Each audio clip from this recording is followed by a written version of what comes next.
walked to the ocean. And he took his kayak, his little boat, and he pushed the boat out into the water. His heart was filled with sadness. He had lost everybody he loved. And he had lost his own desire to be alive. And so he thought, I will paddle away to another village. I will leave this village behind. But then he thought, if I go somewhere else, they might think I'm running away because I did something bad. I will stay here and die. I will let the bears eat me, the grizzly bears. And then my death will not be a waste. And so the old man brought his kayak back onto the beach, and he began to walk through the forest. And he walked all the way through the forest until he came to a river where the salmon were swimming. The river where the bears came to eat every day. And he lay down across the path and he waited for the bears to come and eat him. And it was not long before he heard footsteps coming through the forest, very heavy footsteps. The bears were coming. And now the old man had another idea. And he thought, maybe I should not let the bears eat me. That would be a very hard death.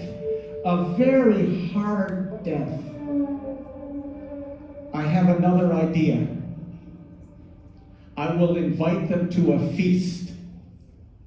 And so the old man stood up, and coming towards him through the mist, he saw the bears.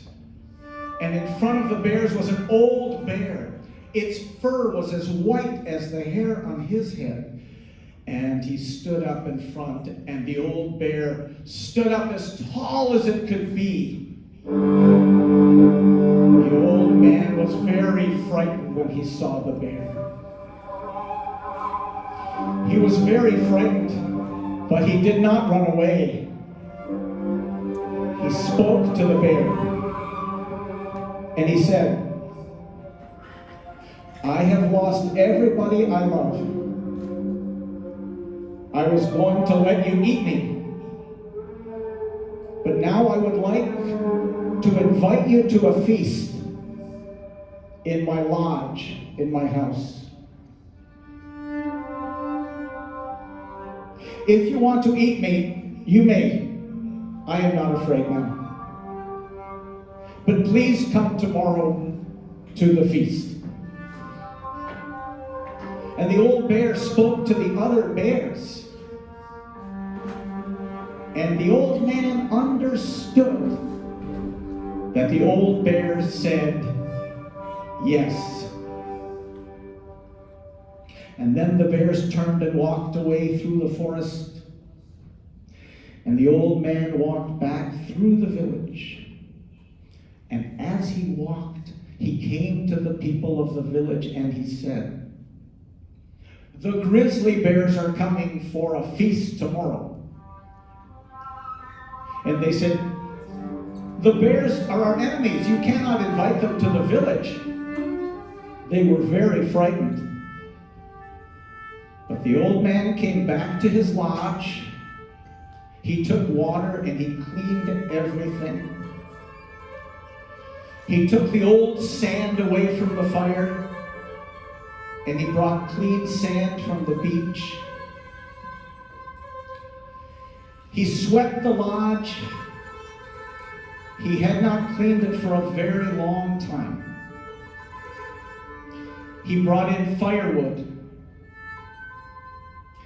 He got food for the bears, dried fish and berries in grease. He knew the bears would eat this. Very early the next morning, the old man got up and he took red paint and he painted it across his heart and across his forehead and across his arms to honor his guests. And then he came out through the village, walking to the edge of the forest. And when he came to the edge of the forest, he could see the bears were coming towards him through the mist.